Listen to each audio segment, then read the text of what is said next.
احنا قربنا نخلص وحبيت اخصص شويه وقت اراجع فيه شويه اخطاء شائعه، وده علشان ما تحبطش لما تبدا تستخدم كوبايلوت.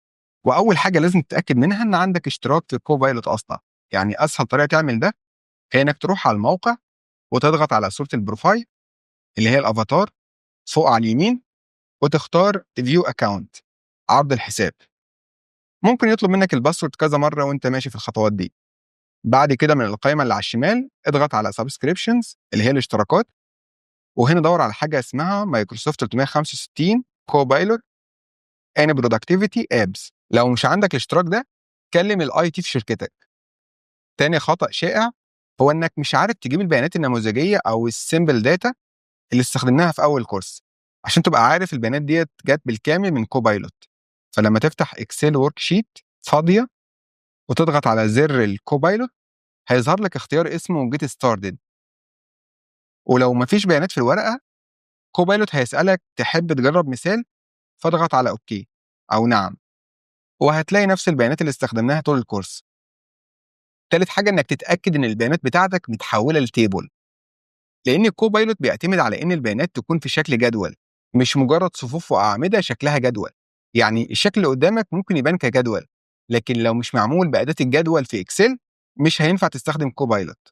وعلشان تبقى عارف الاكسل تيبل او جدول الاكسل هي اداه فعاله جدا، بتدي لك رؤوس اعمده تلقائي، ازرار فلتره، وخصائص زي الجمع التلقائي. تقدر تعمل تيبل بسهوله.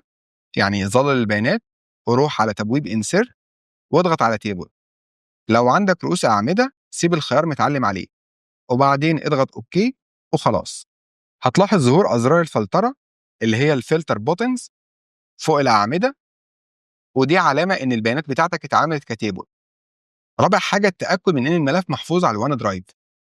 يعني حتى لو البيانات متحوله لجدول كوبايلوت مش هيشتغل الا لو الملف محفوظ على الوان درايف. زي انك مش هتقدر تشارك الملف مع حد تاني في شركه الا لو محفوظ على الوان درايف. نفس الشيء بينطبق على كوبايلوت. فاسرع طريقه تعمل ده فعل الاوتو سيف من فوق على الشمال. لو الملف لسه ما اتحفظش اكسل هيطلب منك تحفظه في الوان درايف وتدي له اسم، وبعد كده زر الكوبايلوت هيتفعل ويبقى شغال. خامس حاجه لازم تكون محدد خليه في الجدول. لو ضغطت في اي مكان خارج الجدول كوبايلوت هيظن انك مش محدد البيانات، فلازم تختار خليه واحده على الاقل جوه جدول الاكسل، وده قبل ما تبدا. لما تعمل كده هتلاقي الكوبايلوت شغال زي ما شفت طول الكورس. سادس حاجه لو اختفى البرومبت جايد اللي هو دليل الاوامر، يعني لو كنت كتبت تعليمات كتير ومتلخبط والبرومبت جايد اختفى مفيش مشكله، تقدر ترجعه في اي وقت بالضغط على النجمتين دول واختار Analyze this data. من هنا هتقدر تاخد افكار جديده او تبدا من اول وجديد.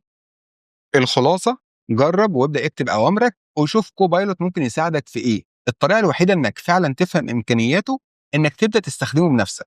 تمام كده وصلنا للنهايه، بس خليني اقول لك حاجه مهمه جدا. الذكاء الاصطناعي مش جاي ياخد مكانك، جاي يخليك اقوى واسرع واذكى في شغلك. فكوبايلوت مش مجرد اداه، ده شريك ذكي بيشيل عنك الروتين وبيسيب لك المساحه للابداع والتحليل.